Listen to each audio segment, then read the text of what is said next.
निगरान वज़ीर आज़म अनवारुल हक़ काकड़ पारां क़ौमी टीम लाइ नेक ख़्वाहिशनि जो इज़हार।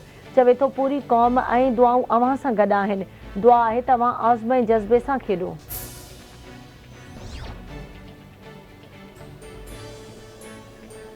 मुल्क में पीटीआई जे दौर में महांगाई बुलंद तरीन सतह ते हुई। महांगाई जो कारण पीटीआई चेयरमैन आहे। असां अॼु बि कूड़नि केसनि में अदालतुनि में पेश थी रहिया आहियूं। 16 महीननि दौरान शहबाज शरीफ़ पाकिस्तान खे श्रीलंका थियण खां बचाए वरितो। नवाज़ शरीफ़ ॾे अची महांगाई ते ज़ाब्तो आणींदो। अॻूणी इतलात वारी वफ़ाक़ी वज़ीर मरियम औरंगज़ेब जूं मीडिया सां ॻाल्हियूं।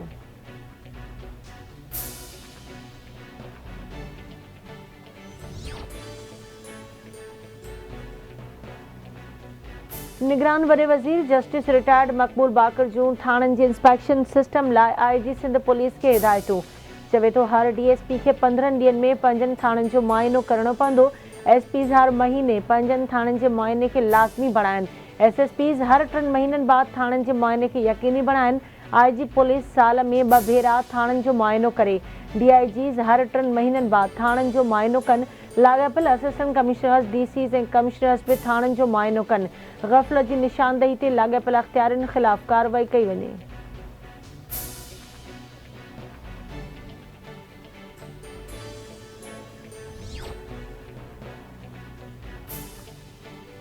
बलोचिस्तान जे इलाइक़े तुर्बत में हथियारबंदनि जी घर ते फायरिंग। हिक ई ख़ानदान जे 4 भातियुनि समेत 6 पोरियत मारिजी विया। 2 ज़ख़्मी मारिजी वियलनि में रिज़वान, शहबाज़, वसीम, शफ़ीक़, मोहम्मद नईम ऐं सिकंदर शामिल। पुलिस जो चवणु आहे त हथियारबंदनि ठेकेदार नसीर अहमद जे घर में घिड़ी फायरिंग कई। मारिजी वियलनि जो वास्तो पंजाब सां आहे। मक़तूल ठेकेदार वटि मज़दूरी कंदा हुआ। वधीक जांच कई पई वञे।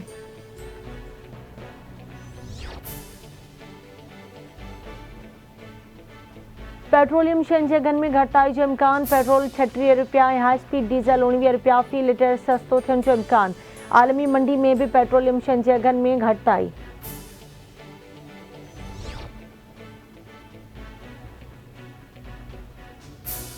इसराइल जी ग़ज़ा में मासूम फ़लस्तीनियुनि ते वेश्याणी बमबारी जारी। शहीद थियलनि जो अंग 1800 खां वधी वियो। ॿारनि ऐं औरतुनि समेत 7000 खां वधीक ज़ख़्मी। 4 लख खां वधीक फ़लस्तीनी बेघर थी चुका। हमास जे हमलनि में 1300 खां वधीक इसराइली मारिजी विया।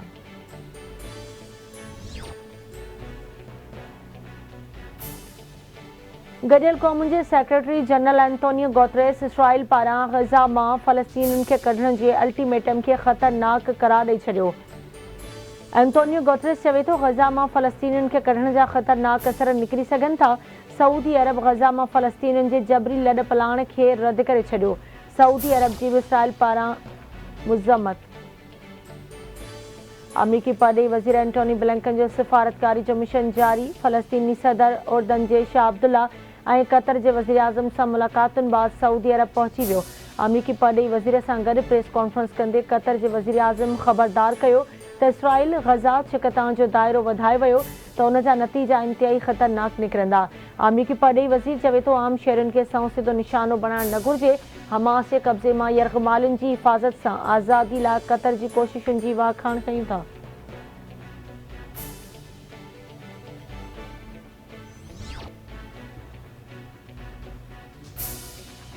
ग़ज़ा ते इसराइली बर्बरियत रोकाइण लाइ रूस मैदान ते अची वियो। रूस फ़लस्तीन इसराइल जंग ते गॾियल क़ौमुनि जी सलामती काउंसिल में ठहराव जो मुसवदो पेश करे छॾियो। रूस पारां गॾियल क़ौमुनि जे 15 रुकनी सलामती काउंसिल जे बंदि कैमरा इजलास में मुसवदो पेश कयो वियो। इंसानी बुनियादनि ते जंगबंदी कई वञे, शहरियुनि ते तशदुद ऐं हर क़िस्म जी दहशतगर्दीअ जी मज़म्मत कयूं था। ठहराव जो मतन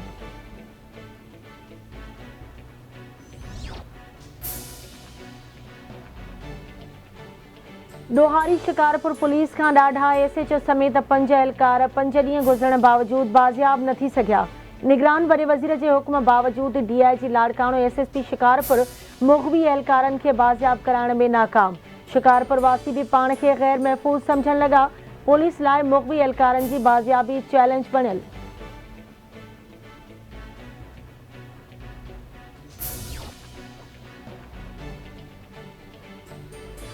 दादू जी अदालत उमेर बाब चांडियो जे 3 घर भातियुनि जे क़तल केस जी ॿुधणी 27 अक्टूबर ताईं मुलतवी करे छॾी। उमेर बाब चांडियो जे 3 घर भातियुनि जे क़तल केस जी ॿुधणी मॉडल कोर्ट में थी। उमेर बाब चांडियो केस जे फरियादी परवेज़ चांडियो सां गॾु अदालत में पेश। इल्ज़ाम हेठि आयल भाइर सरदार चांडियो, बुरहान चांडियो उन वक़्त जो SHO करीम चांडियो अदालत में पेश थिया। केस में गिरफ़्तार जवाबदार सिकंदर चांडियो, अली गोहर मुर्तज़ा ऐं ज़ुल्फ़कार चांडियो खे पुलिस जेल में अदालत में पेश कयो। इल्ज़ाम हेठि अॻूणे MP बुरहान चांडियो जो वकील न हुजण, केस की ॿुधणी 27 अक्टूबर ताईं मुलतवी। सखर जे डिस्ट्रिक्ट एंड सेशन अदालत में सिंध के मसइलनि ऐं मुग़विन की बाज़ियाबी लाइ एहतजाज कंदड़ क़ौम परस्त अॻवाननि ख़िलाफ़ केस की ॿुधणी। केस में नामज़द रियाज़ चांडियो, डॉक्टर नियाज़ कालाणी पुनल सारियो वकीलन सां गॾु अदालत में पेश। ज़मानत वारी दरख़्वास्त में C सेक्शन पुलिस केस के हवाले से कागज़ पेश न किया। पुलिस सबूत ऐं शाहिदियूं पेश करे त अॻवाननि जे हथनि में लठियूं, कुहाड़ियूं ऐं सरोटा हुआ। वकील जा केस की ॿुधणी दौरान दलील। अदालत अॻवाननि ऐं ॿियनि जी उबूरी ज़मानत में 28 अक्टूबर ताईं वाध करे छॾी।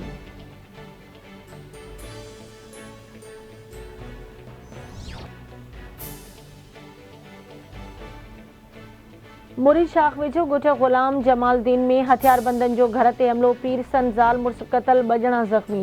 गोलियूं लॻण सबबि 60 वरनि जो कादिर बख़्श दश्ती ऐं 50 वरनि जी मुस्मात हुतणी मारिजी विया। ज़ख़्मियुनि में सिद्दीक़ ऐं 12 वरनि जो नींगर मोहम्मद नवाज़ शामिल। मक़तूलनि जा लाश ऐं ज़ख़्मी रहीम यार ख़ान अस्पताल मुंतक़िल।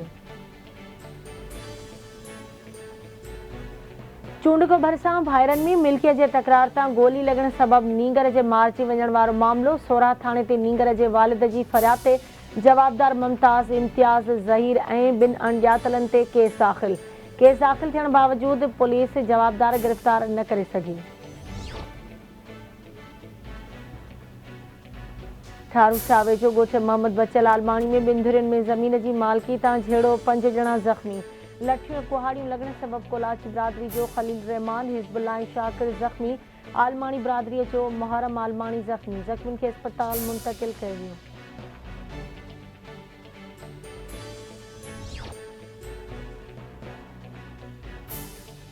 मलीर में EVLC पुलिस जो सूमार ॻोठ भरिसां ॾोहारियुनि सां मुबैना मुक़ाबलो। 3 ॾोहारी ज़ख़्मी हालत में गिरफ़्तार।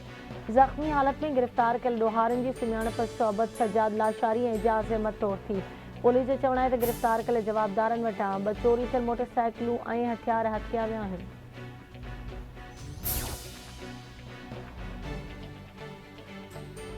कंधकोट में स्कूल वेंदड़ नींगरी ढक न हुजण सबबि गटर में किरी पई। इलाइक़े वासियुनि नींगरीअ खे गटर मां कढी संदसि हयाती बचाए वरिती।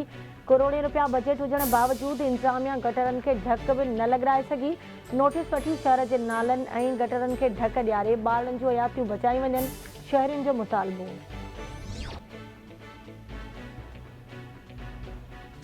सरहद पुलिस मुबैना मुक़ाबले दौरान 2 ॾोहारियुनि खे गिरफ़्तार करे वरितो। गिरफ़्तार कयल ॾोहारियुनि में अली अकबर शेख ऐं अली गुल शेख शामिल। केस दाख़िल।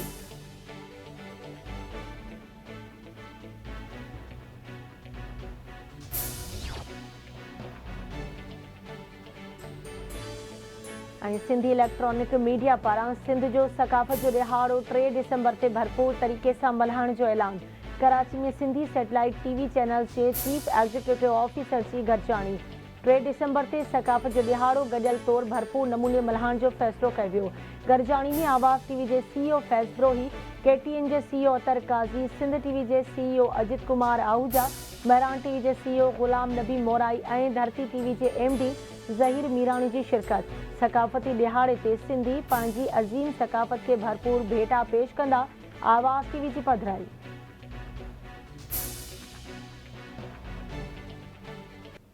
Thank you.